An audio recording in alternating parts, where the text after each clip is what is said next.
నిందితాచారయుతము కుళింగదేశమంబుధి ప్రాంతము ఈ శాఖయందు విడువు. అమరవరుల పంపిది విహగాధినాథ అను నిలుంగు అభంబునందవహిల్లే. ఈ సముద్ర తీర ప్రాంతంలో కుళిందము అనబడేటటువంటి దేశం ఉంది. అక్కడ ఉండేటటువంటి ప్రజలందరూ కూడా నిందించవలసినటువంటి ఆచారములను పాటిస్తున్నారు. ఈ కొమ్మ తీసుకెళ్ళి అక్కడ పారేస్తే అటువంటి దురాచారము కలిగిన వాళ్ళు మరణిస్తారు, అక్కడ పడేసి ఇది దేవతల ఆజ్ఞ అని అశరీరవాణి పలికింది. వెంటనే గరుత్మంతుడు తీసుకెళ్ళి ఆ కొమ్మని ఆ కుళింద అన్న ప్రాంతంలో పడేశాడు సముద్ర తీరంలో. తదనంతరం ఆయన తనదైనటువంటి వేగంతో రెక్కల బలంతో స్వర్గలోకాన్ని చేరుకుని అమృత భాండం దాచబడినటువంటి ప్రదేశానికి వెళ్ళాడు. అగ్నిహోత్రపు జ్వాలలు పైకి వస్తున్నాయి. తాను రెక్కలతోటి కిందకి దిగితే తాపానికి రెక్కలు కాలిపోతాయి. ఏం చెయ్యాలో అర్థం కాలేదు. వెంటనే తాతగారైనటువంటి చతుర్ముఖ బ్రహ్మగారి దగ్గరికి వెళ్ళాడు. మళ్ళీ అక్కడి నుంచి బ్రహ్మలోకానికి వెళ్ళాడు. అది ఆయన వేగం. బ్రహ్మలోకానికి వెళ్ళి వినతకు దాస్యమొందెనొక వెంట తదీయ నిరాసహేతువయ్యనఘ విచార నాకు అమృతాహరణంబు విధేయమయ్యే అప్పనిమెయి నగ్నిచేత నగుబాటకు నన్వెరతో భవద్దయావన నిధినాశ్రయించుటకు వచ్చితి ఆర్తశరణ్య కవవే. బ్రహ్మగారి దగ్గరికి వెళ్ళి గరుత్మంతుడు ప్రార్థన చేశాడు. అగ్నిహోత్రుడి వలన నేను పరాభవం పొందేటట్టుగా ఉన్నాను. ఆయన జ్వాలల యొక్క వేడి చేత నా రెక్కలు కాలిపోయేటట్టుగా ఉన్నాయి. నేను మా అమ్మ దాస్యాన్ని విముక్తి చెయ్యాలని అనుకుంటున్నాను. దానికోసం నేను అమృతహరణం చెయ్యవలసి ఉంటుంది. నాకు ఈ విషయంలో దయచేసి మీ దయ అనేటటువంటి సముద్రాన్ని నా మీద కురిపించండి. అప్పుడు ఆ అగ్ని నన్నేం చెయ్యలేదు. ఏం చెయ్యమంటారు అని అడిగాడు. అడిగితే వెంటనే బ్రహ్మగారు అన్నారు, ఎంత పెద్ద అగ్నిజ్వాలైనా చాలా వెన్న తీసుకెళ్ళి అందులో వేసేస్తే అగ్నిజ్వాల అణిగిపోతుంది. ఎందుకంటే వెన్నని కరిగించాలి కదా. ఈ వెన్న ముద్దలు పట్టుకెళ్ళి వేసేస్తే అగ్నిజ్వాల అణుగుతుంది. అది కరిగిన తర్వాత కదా, మళ్ళీ నెయ్యి అయిన తర్వాత కదా జ్వాల పైకి రేగడం. ఈలోగా అక్కడ ఉన్న నీటి తో తడిపి ఆ జ్వాలలన్నింటినీ కూడా ఆప్చేసి నువ్వు అమృత భాండాన్ని తీసుకుపో అన్నాడు. తాతగారు చెప్పిన ఆలోచన బాగుంది అని వెంటనే కావలసినంత వెన్న సమీకరించి పట్టుకెళ్ళి అగ్నిహోత్రంలో వేసేశాడు. వేసేయగానే జ్వాలలన్నీ కూడా అణిగిపోయాయి. వెంటనే చుట్టూ ఉన్నటువంటి నీళ్లని తన రెక్కల చేత చిమ్మి ఆ అగ్ని జ్వాలలు నిధనమైపోయేటట్టు చేసి అమృత భాండాన్ని పట్టుకుని ఆయన బయలుదేరి వెళ్ళిపోతుంటే దేవేంద్రుడు తన సైన్యం అంతటితోటి కూడా గబగబా బయలుదేరి వచ్చి ఆ గరుత్మంతుడి యొక్క మార్గాన్ని అడ్డగించి యుద్ధం ప్రారంభం చేశాడు. వజ్రాయుధాన్ని ప్రయోగించినప్పటికీ కూడా ఆయన ఏమీ చెయ్యలేకపోయాడు, గరుత్మంతుణ్ణి ఓడించలేకపోయాడు. ఇక గరుత్మంతుణ్ణి ఓడించలేక యుద్ధం చేయలేక దేవేంద్రుడు తిరిగి తన లోకానికి వెళ్ళిపోయాడు. ఆ గరుత్మంతుడు మాత్రం ఆ అమృత భాండాన్ని తీసుకుని భూమి మీదకి వచ్చి పెద్దమ్మ అయినటువంటి కద్రో ఎదురుగుండా పెట్టాడు. పెట్టి, అమ్మా నువ్వు అమృత భాండాన్ని తీసుకురమ్మన్నావు మా అమ్మని దాస్యం నుంచి విడుదల చేయడానికి. నీ బిడ్డలకు కానీ నీకు కానీ త్రాగటానికి నువ్వు కోరలేదు. అమృత భాండం బట్రా, అంత గొప్పవాడివైతే మీ అమ్మని విడుదల చేస్తాను అన్నావు, ఇదిగో తీసుకొచ్చాను చూడు అని దగ్గర పెట్టి చటుక్కన అందులో ఏ చెయ్యో పెట్టి నోట్లో పెట్టుకుంటారేమో అన్నట్లుగా కబుక్కున మళ్ళీ ఆ భాండాన్ని తీసుకుని యువతలకి దూరంగా జరిగి, ఇక్కడితో అమ్మ నా తల్లి యొక్క దాస్యం విముక్తి అయిపోయింది అని ధర్మస్థితితోప మాట వెరవేపారంతగం పల్కి నేర్పునకున్ లోకము మెచ్చ కద్రువకు పెంపుం కీర్తియున్ మాయ సొంపున తల్లిన్ తన ఇంటి కన్పి అమృతంబున్ క్రమ్మరన్ గ్రక్కునంగుని పక్షీంద్రుడు ఊయి ఇంద్రుడెలమిం కూరంగ నిత్యంతగన్ అని ధర్మస్థితితోప. అటువంటి అమృతం ఈ లోకంలో అందరికీ తీసుకొచ్చి పంచిపెట్టేయడం అనేటటువంటిది మర్యాదతో కూడుకున్న వ్యవస్థ కాదు. అది భగవంతుడంతటి వాడు క్షీరసాగరమనందు జనించిన అమృతాన్ని దేవేంద్రుడి దగ్గర ఉంచాడు. కాబట్టి ధర్మస్థితితో ఆవిడ ఏ మాట అందో ఆ మాట తాను పూర్తి చేసిన వాడై మాట వెరవేపారంతగం పల్కి లోకమంతా కూడా తన మాట మెచ్చుకునేటట్టుగా మాట్లాడి నేర్పునకున్ లోకము మెచ్చ ఆయన చూపించినటువంటి నేర్పుకి లోకం మెచ్చుకునేటట్టుగా కద్రువకు పెంపుం కీర్తియున్మాయ, ఆ కద్రువకు కీర్తి అంతా కూడా నశించిపోయేటట్టు, ఆమె ఇంతకాలం నుంచి కూడా నేను చాలా గొప్పదాన్ని ఆ వినతతో దాస్యం చేయించుకుంటున్నాను అన్న ఆమె యొక్క అతిశయం నశించిపోయేటట్టుగా ఆ అమృత భాండాన్ని వెనక్కి తీసేసి మళ్ళీ పట్టుకెళ్ళి ఇంద్రుడికి ఇచ్చేశాడు తప్ప ఒక చుక్క అమృత బిందువు తాను కూడా తీసుకోలేదు. అది గరుత్మంతుని యొక్క గొప్పతనం. పట్టుకెళ్ళి ఇచ్చేశాడు. తల్లి అయినటువంటి వినతని తీసుకెళ్ళి మందిరంలో ఉంచాడు. ఆమెకు దాస్య విముక్తి లభించింది. కాబట్టి అంత గొప్పవాడయా. అప్పటి నుంచి అందరూ దేవతలు, సిద్ధులు, సాధ్యులు వింటూ ఉండగా ఒక మాట అన్నాడు, ఇంతకాలం నిష్కారణంగా మోసంతో మా అమ్మ చేత దాస్యం చేయించారు కాబట్టి ఆ కద్రు యొక్క సంతానమైనటువంటి పావుల్ని నా వాడి ముక్కుతో చీల్చి తింటూ ఉంటాను అని ఆయన ప్రతిజ్ఞ చేశాడు.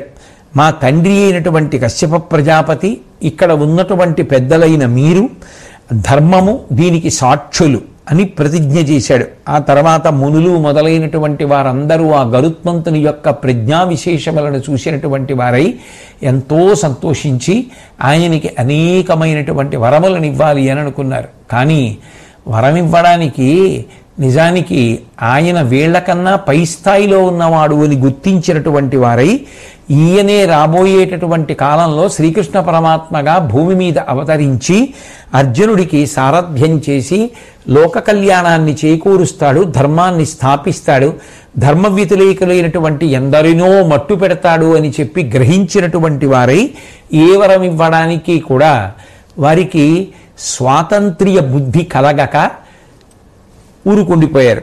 మనసులో మాత్రం వాళ్ళందరూ ఆ గరుత్మంతుని యొక్క వైభవాన్ని ప్రస్తుతి చేశారు. అజుడు పలాలింపన దేవు కావించు వరభోజనంబుల పెరిగినితడే, ఘనకాయ జవసత్వ గజకచ్చపముల నొక్కెత్తున లీలమయి నెత్తినితడే, విపుల భూరుహశాక విరిగిన మునిహితార్థంబుగా చంచున దాల్చెనితడే, సురసేనతో పురంధరుని నిర్జించి ఉద్దీప్తుడై అమృతంబు తెచ్చినితడే, తల్లి దాస్యంబు తన బాస తప్పకుండా బాపి ఆ సుధ మరల ఆ పాకశాసనునకు దయ ఇచ్చే ఈతడే, అనుచు సిద్ధ సాధ్యులవు అగ్గింప గరుడు సనియ మగిడి. వాళ్ళందరూ కూడా గరుత్మంతుడి గురించి మాట్లాడుకుంటూ ఈయన మహానుభావుడు, సామాన్యుడైనటువంటి వాడు కాడు అని చెప్పి అజుడు ఉపలాలింపన దేవు కావించు వరభోజనంబుల పెరిగినితడే, సాక్షాత్తు సృష్టికర్త అయినటువంటి చతుర్ముఖ బ్రహ్మగారు తాతగారు కాబట్టి పరమ ప్రేమతో పెట్టినటువంటి ఆహారమును తిరిగి పెద్దవాడైనటువంటి వాడు, ఘనకాయ జవసత్వ గజకచ్చపముల నొక్కెత్తున లీలమై ఎత్తినితడే, చాలా పెద్ద పెద్ద శరీరాలు కలిగినటువంటి ఆ ఏనుగుని తాబేలుని రెండింటినీ తన యొక్క కాలి గోళ్లతో పట్టుకుని పైకెత్తి యథేచ్ఛగా ఆకాశంలో ఎగిరినటువంటి మహాబలవంతుడితడే, విపుల భూరుహశాఖ విరిగిన మునిహితార్థంబుగా చంచున దాల్చెనితడే, ఆ గజకచ్చపములను పట్టుకుని ఒక పెద్ద భూరుహ వృక్షం యొక్క శాఖ మీద కూర్చున్నప్పుడు అది విరిగిపోతే ముక్కుతో ఆ కొమ్మనంతటినీ పట్టుకుని వాలకిల్యాది మహర్షుల్ని కాపాడినటువంటి వాడు ఈయనే. దేవేంద్రుడు తన సైన్యంతో కలిసి యుద్ధానికి వస్తేవా ఆ సైన్యాన్ని దేవేంద్రుణ్ణి కూడా ఓడించినటువంటి మహానుభావుడు ఈయనే. తల్లి దాస్యాన్ని విముక్తి చెయ్యడానికి ఇచ్చిన మాట నిలబెట్టుకుని సుధాభాండాన్ని తీసుకెళ్లి చూపించి తన తల్లికి దాస్య విముక్తి కావించి మళ్లీ ధర్మ పరిపాలన చేస్తూ ఆ అమృత భాండాన్ని తీసుకొచ్చి దేవేంద్రుడికి తిరిగి ఇచ్చినటువంటి మహానుభావుడు ఈయనే అని చెప్పి ఆ గరుత్మంతుని యొక్క వైభవాన్ని కీర్తించారయ్యా ధర్మరాజా అని భీష్మాచార్యుల వారు చెప్పి, మానవలోక కలిత బహుళానందకరంబు నిష్కలావ్యయ సుఖో సోపానము అగు సౌపర్ణాఖ్యానము విని పుణ్యతముడవైతి నరేంద్ర. ఈ గరుత్మంతునికి సంబంధించినటువంటి కథ ఈ లోకంలో మనుష్యులకు సంబంధించినటువంటి స్వభావాన్ని ఆవిష్కరిస్తూ ఉంటుంది.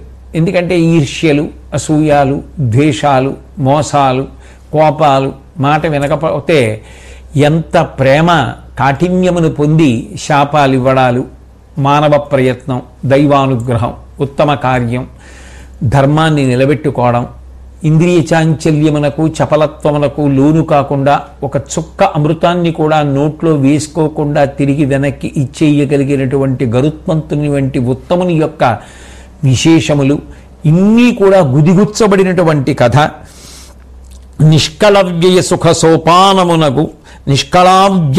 సోపానమునకు ఈ కథ విన్నటువంటి వాళ్ళందరికీ కూడా చాలా గొప్పదైనటువంటి సుఖము, అది వ్యయమైపోయేటటువంటిది కాదు, నిష్కళమైనటువంటిది. అటువంటిది అంటే జనన మరణ చక్రము నుంచి విడుదలనివ్వగలిగినటువంటి మోక్ష సుఖము. అటువంటి మోక్ష సుఖము ఈ గరుత్మంతుని యొక్క కథ ఆదరంతో విన్నటువంటి వాళ్ళకి, చెప్పినటువంటి వాళ్ళకి కూడా లభిస్తుందయా.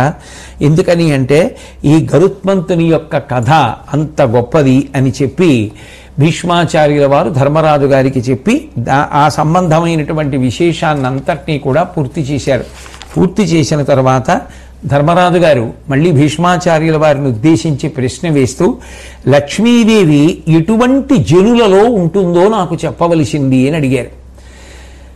అందరూ లక్ష్మీదేవి మా వద్ద ఉండాలి ఉండాలి అని కోరుకుంటారు, కానీ ఎటువంటి గుణములు కలిగినటువంటి వారిలో లక్ష్మీదేవి నివసిస్తూ ఉంటుంది, ఎటువంటి గుణములు లేని వారి యందు నివసించడానికి లక్ష్మీదేవి అంగీకరించదు, నాకు చెప్పవలసింది అని అడిగితే భీష్మాచార్యుల వారు దయతో ఒక్క ధర్మరాజు గారికే కాదు అందరికీ ఎప్పుడూ కావలసినటువంటి సమాచారాన్ని తెలియచేస్తున్నారు. నిత్య సత్యులు, శౌచనిరతులు, గురుభక్తుల అప్రమత్తులు, దక్షుల అమలమతులు, సత్కర్మపరులు, విజ్ఞానము, తపము, దానము, బ్రహ్మచర్యంబు, శమము కలుగువారలు, ప్రీతినా వసించు నిక్కలు, క్రూరు నాస్తికు కృతజ్ఞుని కుబుద్ధి వర్జింతు, ఇంగిలి వర్జించి ఇలుపాడి ఘటశుద్ధి కలిగిన కాంతలందు నిల్తు, వల్లభ ప్రతికూల నిష్ఠురాత్మ అన్యమందిరగామిని అధిక నిద్రయైన మానిని దొరగుదు, అబ్జినీ తటాకతరుషండ పుష్పవాటముల నిలుతూ. ఒకానొకప్పుడు శ్రీమన్నారాయణుని యొక్క ఒడిలో కూర్చున్నటువంటి లక్ష్మీదేవిని, ఆ లక్ష్మీదేవి యొక్క అవతారమే అయినటువంటి రుక్మిణీదేవి అనగా ఆదిలక్ష్మి అయిన రుక్మిణితోడ క్రీడసల్పుచున్న కృష్ణచూచి పట్టణంబులోని ప్రజలుల్లసిల్లిరి ప్రీతులగుచు ముక్త భీతులగుచు అని కదా భాగవతం. ఆ రుక్మిణీదేవి చూసి లక్ష్మీదేవిని ఒకప్పుడు ప్రశ్నించిందయా ధర్మరాజా, ఇప్పుడు నువ్వు నన్ను ఏ ప్రశ్నించావో అదే ప్రశ్న రుక్మిణీదేవి అడిగింది, నువ్వు ఎటువంటి గుణములు కలిగిన వారిలో ఉంటావు అని. అప్పుడు లక్ష్మీదేవియే సమాధానం చెప్పింది, ఇదిగో ఇటువంటి గుణములు ఉంటే నేను ఉంటాను అని చెప్పింది. అందులో నిత్య సత్యులు, ప్రతిరోజు సత్యమును పలకడానికి అలవాటు పడినటువంటి వారు, శౌచనిరతులు, బయట శరీరము శౌచంతో ఉండి ఎప్పుడూ కూడా మంచి విషయములను చూస్తూ, మంచి విషయములను చదువుకుంటూ, మంచి విషయములను వింటూ, సదాచారమును పాటిస్తూ అంతఃశౌచము కూడా కలిగినటువంటి వారు ఎవరుంటారో అక్కడ గురుభక్తులు, గురువుగారి యందు గొప్ప భక్తి కలిగినటువంటి వారు, అప్రమత్తులు అంటే అహంకారం లేకుండా వినయంతో జీవించేటటువంటి వారు, అట్లాగే దక్షులు, ఏదైనా కార్యాన్ని నిర్వహించడంలో నేర్పరితనం కలిగినటువంటి వారు, ఆ సమర్థత ఉన్నవాళ్ళు, అమలమతులు, వాళ్ళ యొక్క బుద్ధి కల్మషం పొందకుండా ఎప్పుడు 10 మంది సంతోషంగా ఉండాలనేటటువంటి విశాల బుద్ధి, మలినము లేనటువంటి బుద్ధి, నిష్కల్మషమైనటువంటి బుద్ధి కలిగినటువంటి వారు, సత్కర్మపరులు, ఎప్పుడు ఏదో మంచి పని చెయ్యాలనేటటువంటి తాపత్రయంతో దాని గురించి ఆలోచించేటటువంటి లక్షణం ఉన్నవారు, అటువంటివి చేసేటటువంటి వారు, విజ్ఞానము, తపము, దానము, బ్రహ్మచర్యంబు, శమము కలుగువారలు, విజ్ఞానము కలిగినటువంటి వారు, తపస్సు చేస్తూ ఉండేటటువంటి వారు. తపస్సు అంటే ఏమిటో భీష్మాచార్యుల వారు శాంతి పర్వంలో చెప్పున్నారు.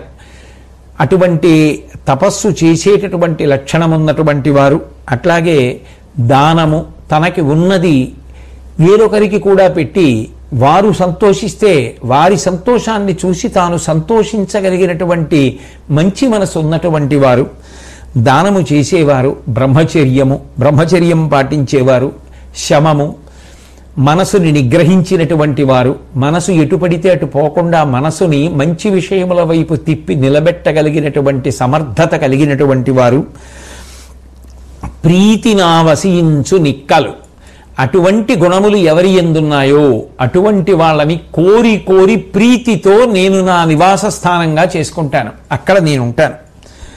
ఇక ఎవరి ఎందుండను అంటే క్రూరమైనటువంటి స్వభావం కలిగినటువంటి వారు, ఎప్పుడూ ఎవరో ఏడుస్తుంటే వీళ్ళు సంతోషిస్తూ ఉండాలి. వాడు సంతోషించడానికి ఇంకో కారణం ఉండదు, ఇంకోటి ఏడిస్తేనే వాడికి సంతోషం.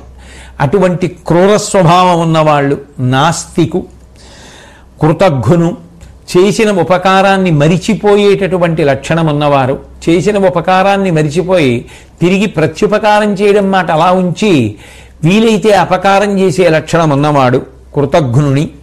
కుబుద్ధి, మంచి బుద్ధి కాకుండా ఎప్పుడూ చెడు నిర్ణయాలు చేసుకోవడం, చెడు విషయాలు పట్టుకోవడం, చెడు పనులు చేసుకుంటూ ఉండడం, చెడ్డగా ఆలోచిస్తూ ఉండడం, ఇటువంటి బుద్ధితో కూడుకున్న వాళ్ళని వర్జింతు. పూర్వం నేను అక్కడ ఉన్నా వదిలిపెట్టి వెళ్ళిపోతాను, కాబట్టి అటువంటి ప్రదేశముల యందు నేను ఉండను. కుబుద్ధి వర్జింతు, ఇంగిలి వర్జించి ఇలుపాడి ఘటశుద్ధి కలిగిన కాంతలందు నిల్తు. ఇక స్త్రీల విషయంలో ఎటువంటి వారు నాకు ఇష్టమైన వారు అన్నది లక్ష్మీదేవి చెప్తున్నది. ఇలుపాడి, ఇంటిని చక్కగా శుభ్రంగా అందంగా ఉంచుకోగలిగినటువంటి నైపుణ్యం ఉన్నవారు. ఎంత పెద్ద ఇల్లు అన్నది కాదు, ఎంత చిన్న ఇల్లు అయినా ఆ ఇల్లు పొందికగా ఉంచుకోగలిగిన లక్షణం ఉన్నవారు.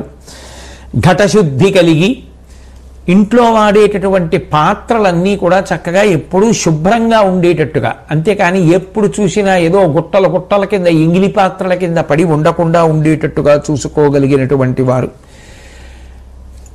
మంచినీళ్లు తాగడం, ఆ ఎంగిలి పాత్ర ఎక్కడ పెట్టడం, ఇంకో పెద్ద ఆయన రావడం, అందులోనే మళ్ళీ మంచినీళ్ళు తాగుతూ ఉండడం, ఆ ఎంగిలి పాత్ర ముంచుతూ ఉండడం, బిందెలో పక్కన పెడుతూ ఉండడం, ఇంటికి అతిథి వచ్చినా ఆ ఎంగిలి నీళ్ళే ఇస్తూ ఉండడం, అసలు పాత్ర శుభ్రంగా ఉంచుకుందామన్న ఆలోచనే లేకపోవడం.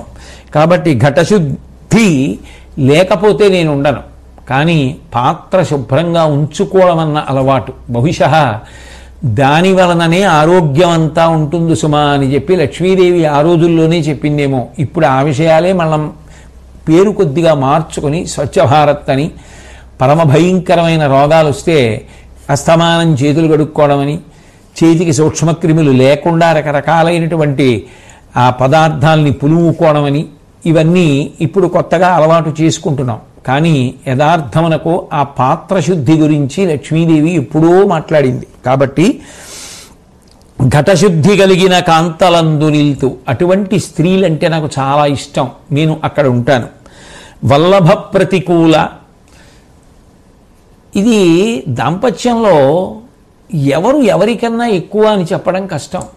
ఒక్కొక్కసారి భర్త కన్నా మంచి ఆలోచన భార్యకి రావచ్చు, తప్పకుండా చెప్పవలసిందే, భర్త కూడా ఆదరించవలసిందే, అందులో దోషం ఏముంది?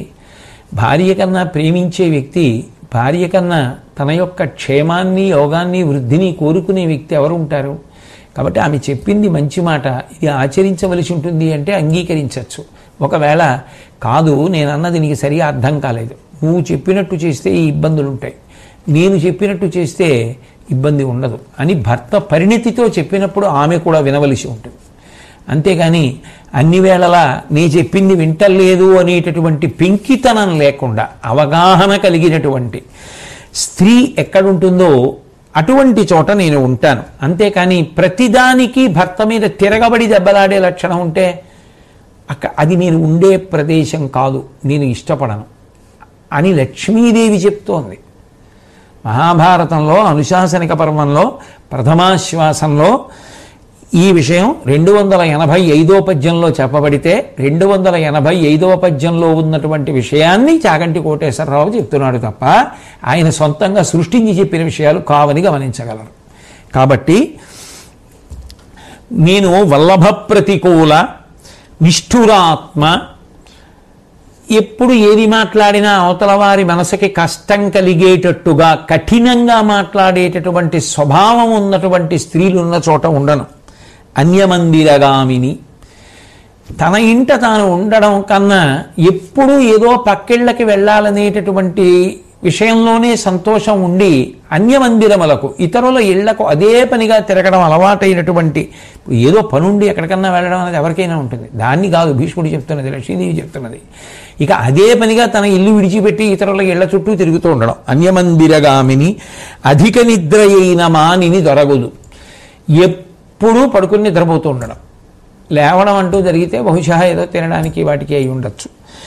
ఎక్కువ నిద్రపోతూ అధిక నిద్రపోకుండా ఎవరు ఉండగలరండి? సాధ్యమా? ఎవరూ ఉండలేరు. నిద్రపోవలసిందే. కానీ దానికి ఒక పరిమితి ఉంటుంది కదూ. తప్ప అదొక అలవాటు చేసేసుకుని అదే పనిగా నిద్రపోకుండా ఉండేటటువంటి లక్షణమున్న స్త్రీలు ఎక్కడ ఉంటారో అక్కడ నేను ఉంటాను. కాబట్టి అధిక నిద్ర అయిన మానిని దొరకదు. అట్లా కాకుండా అధిక నిద్రకి అలవాటు పడిపోయినటువంటి స్త్రీ ఉన్న చోట నేను ఉండను. అర్జునీ తటాక తరుషండ పుష్పవాటముల నిలుతూ, ఎక్కడెక్కడైతే పద్మము యొక్క తూళ్ళు, తామర తూడులు ఉంటాయో, అంటే తామర తూడు ఉంటుంది, తూడు మీద పువ్వులు ఉంటాయి. పద్మిని తరు, పెద్ద పెద్ద చెట్లు, చాలా పెద్ద పెద్ద చెట్లు. అసలు అటువంటి చెట్లు ఏదో 300 సంవత్సరాలు 200 సంవత్సరాలు పెరిగిన చెట్టుని చూస్తేనే మనసుకి అబ్బా అనిపిస్తుంది. అంతంత మర్రి చెట్లు అవి చూస్తుంటే మనసుకి ఎంత ఆనందంగా ఉంటుందో. కాబట్టి అటువంటి చెట్లు ఎక్కడున్నాయో అక్కడ నేను ఉంటాను. తటాక పెద్ద పెద్ద చెరువులు, వరంగల్ దగ్గర రామప్ప చెరువు అని ఉంది. అసలు ఆ చెరువు ఒడ్డున నిలబడితే చాలు, ఏమిటో ప్రాణం లేచి వచ్చినట్టు ఉంటుంది. ఎంత ఉపకారం చేశాడరా, ఎంత చెరువు తవ్వాడరా మహానుభావుడు అనిపిస్తుంది. ఆ చెరువులు ఎక్కడుంటాయో అక్కడ నేను ఉంటాను. కాబట్టి అబ్జనీ తటాక తరుషండ పుష్పవాటముల నిలుతూ, ఎక్కడెక్కడైతే చెట్ల సమూహాలున్నాయో, చెరువులున్నాయో, పూల తోటలు, చక్కగా పెంచబడిన పూల తోటల్లో రంగురంగుల పూలు అరవిరిసి ఉంటే పరమ సంతోషంతో నేను అక్కడ ఉంటాను. కాబట్టి ఇవన్నీ కూడా నేను నివసించేటటువంటి స్థానములు. అంటే పురుషుల యందు ఏ ఉత్తమ గుణములు ఉంటే తాను ఉంటుందో చెప్పింది, పురుషుల యందు ఏ గుణములు ఉంటే తాను ఉండనో చెప్పింది. స్త్రీల యందు ఏ ఉత్తమ గుణములు ఉంటే ఉంటుందో చెప్పింది, స్త్రీల యందు ఏ గుణములు ఉంటే తాను ఉండదో చెప్పింది. సమాజమునందు ఎటువంటివి ఉంటే తాను ఉంటుందో చెప్పింది. అంటే ఇంకా ఇంతకన్నా సమగ్రంగా ఒక్క పద్యంలో చెప్పడం చాలా కష్టం. లక్ష్మీ స్థానములుగా లక్ష్మీదేవి యొక్క అనుగ్రహం పొందడానికి ఏ ఏ గుణములను మనం అలవరుచుకోవాలో తెలుసుకోవడానికి కూడా ఇది ఒక గొప్ప పాఠ్య ప్రణాళికగా పనికొస్తుంది. అంత గొప్ప విషయాన్ని భీష్మాచార్యుల వారు ధర్మరాజు గారికి తెలియచేశారు. తదనంతరం శ్రీ మహావిష్ణువు గరుత్మంతుని తన వాహనంగా స్వీకరించి తత్వబోధ చేసినటువంటి విధానాన్నంతటినీ కూడా వివరించారు. వివరించిన తర్వాత ధర్మరాజు గారు భీష్మాచార్యుల వారిని ఉద్దేశించి కన్యాదానం చేసేటప్పుడు ఎట్లాంటి వరుడు కావాలి, ఎటువంటి వరుడికి కన్యాదానం చెయ్యాలి అని అడిగితే మహానుభావుడు మహాప్రాజ్ఞుడు కనుక భీష్ముడు వెంటనే ఒక ఇతిహాసాన్ని చెప్తూ ఉంటాడు. దీనికి సంబంధించి ఊహాజనితంగా చెప్పడం కాదు, ఒక ఇతిహాసమే ఉన్నది, జాగ్రత్తగా విని ధర్మరాజా చెప్తాను అని. అష్టావక్రుడు అనబడేటటువంటి ఒక బ్రహ్మచారి ఉండేవాడు. ఆయన వదాన్యుడు అనబడేటటువంటి ఒక ముని యొక్క కుమార్తె సుప్రభ అన్న పిల్లని వివాహం చేసుకోవాలి అని సంకల్పం చేసుకున్నాడు. చేసుకుని ఆ వదాన్యుడి దగ్గరికి వెళ్ళి, అయ్యా మీరు మీ కుమార్తెని నాకు ఇచ్చి వివాహం చేయవలసింది అని అడిగాడు. అడిగితే తప్పకుండా నీకు ఇచ్చి వివాహం చేస్తాను అని మళ్ళీ అన్నాడు ఆయన. ఆ వదాన్యుడు, నువ్వు ఉత్తర దిక్కుకి ప్రయాణం చేసి వెళ్ళు.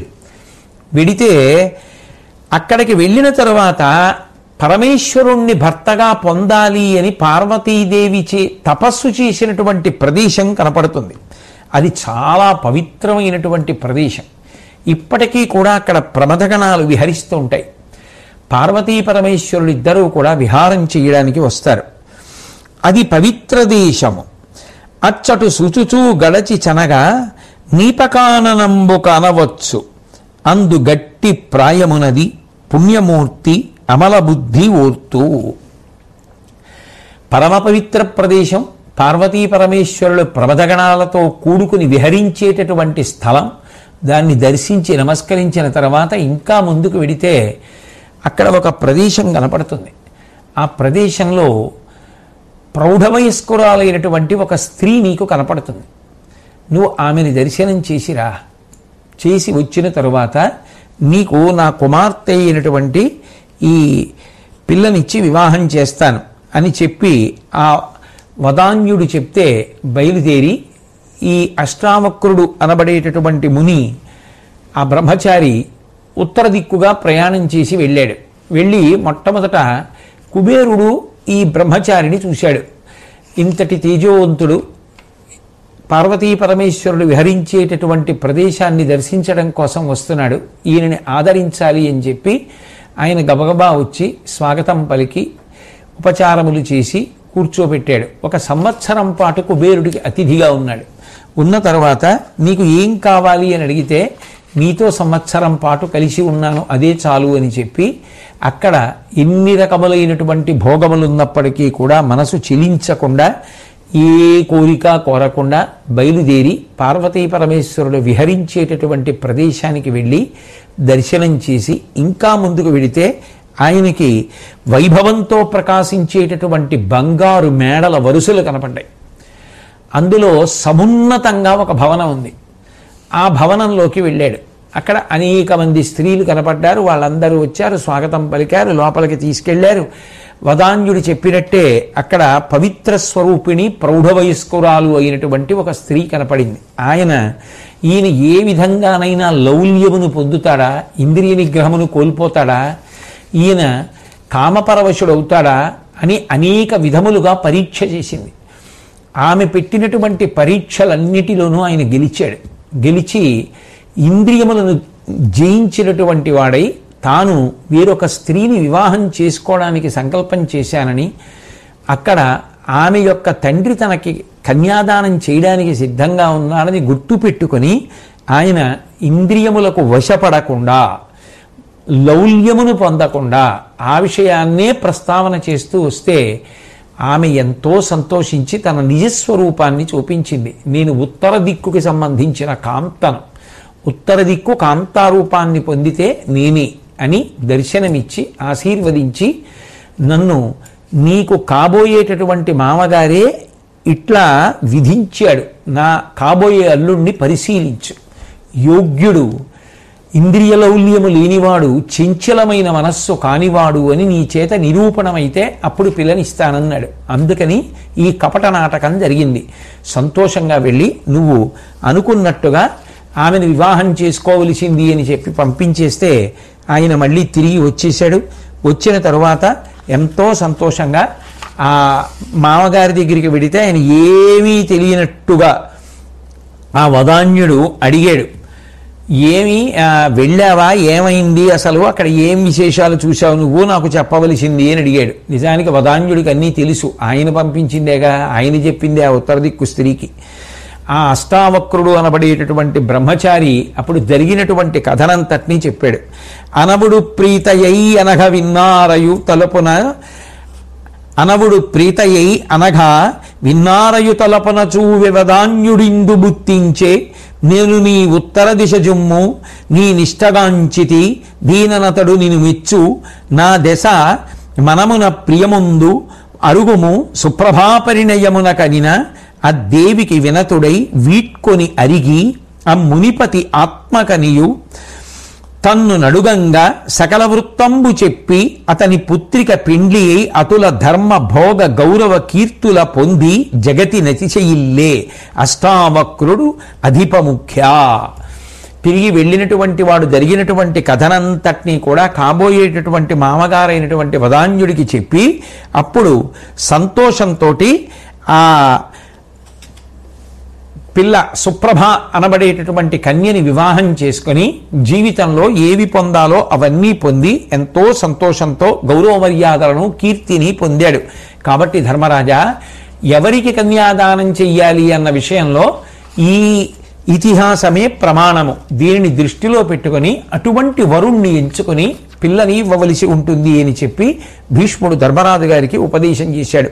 చేసిన తరువాత ధర్మరాజు గారు అడిగినటువంటి ప్రశ్నలన్నీ సారవంతములే. వేరొక సారవంతమైనటువంటి ప్రశ్న అడిగాడు. దైవ కార్యం చేసినా పితృకార్యం చేసినా మనం దానం చేస్తాం కదా, ఆ దానం చేసినప్పుడు ఉత్తములు యోగ్యులు అయిన వారు ఎవరికి దానం చెయ్యవచ్చు చెప్పవలసింది అని అడిగాడు. అడిగితే భీష్మాచార్యుల వారు నిరూపణం చేసి చెప్తున్నారు, వీళ్ళకి దానం చెయ్యి అని. భోజనార్థుల తుష్టి పొందించునతడును, తెరువాటు వలన తస్కరుల చేత చేటొంది ధనము వాంఛించునతండు, వ్రతంబునకు జాపనంబు చేయ తలచి అర్థించునతండును, గురు తల్లి తండ్రుల సంక్లిష్ట దారా పుత్రులను ప్రోవ పడునతండును, మహావ్యాధి నిరాసనంబు సేయంగా ఆశ చేయునతడు, నిష్పాపుడైన ధరామరుండు ఎప్పుడు భిక్షయ బ్రతుకగునేని అట్టి అతడు, దైవ పిత్రియములకు అతిశయంబు కల్గా పాత్రంబులగుదురు కౌరవేంద్ర. ప్రధానంగా ఎటువంటి వారికి దానం చేస్తే దేవకార్యాల్లోనూ పితృకార్యాల్లోనూ భగవద్ అనుగ్రహం పరిపూర్ణంగా కలుగుతుందో చెప్తున్నాడు. ఎప్పుడైనా సరే చాలామందికి కానీ కొంతమందికి కానీ ఒక్కడికి కానీ తనకు కలిగిన దాంతో అన్నదానం చేసి ఆ అన్నదానం చేసినప్పుడు అవతలవాడు ఆకలితో ఉన్నవాడు కడుపు నిండా తిని సంతోషం పొందితే అవతల వారి సంతోషాన్ని చూసి తాను సంతోషం పొందగలిగినటువంటి వాడు.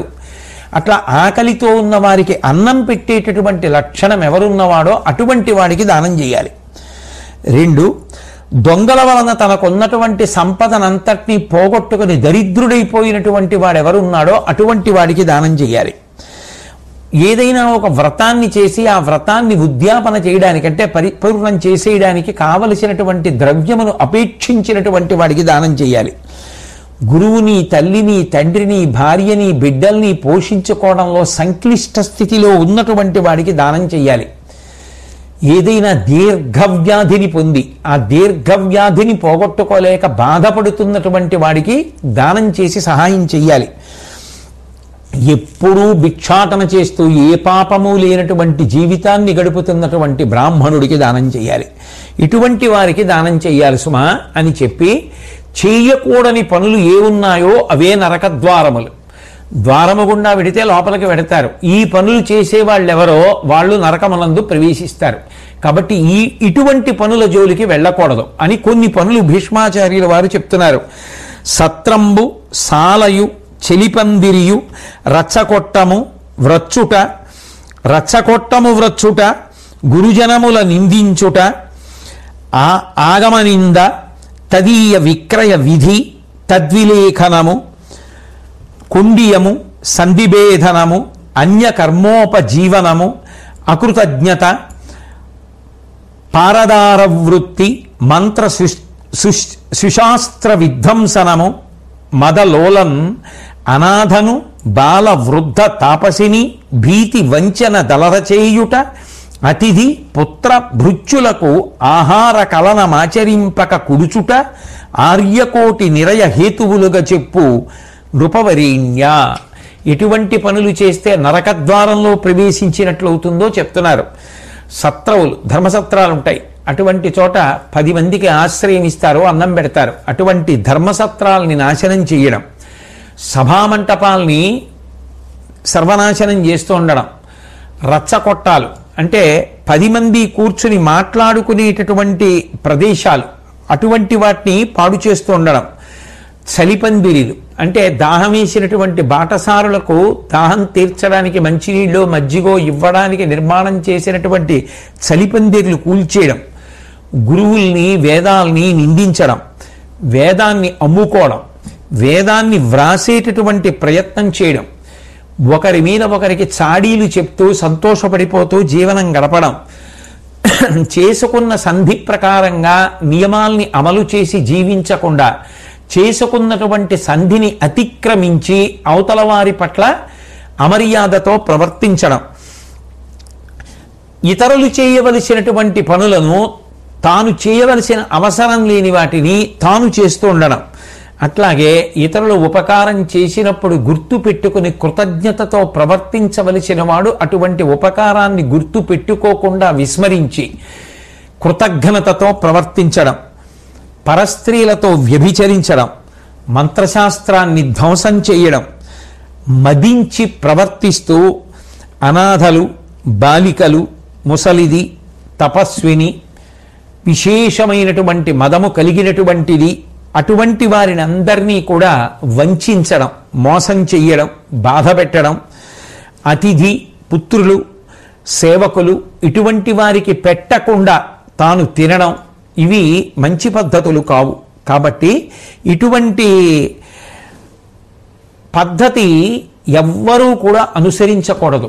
ఇటువంటి పనుల జోలికి వెళ్ళకూడదు.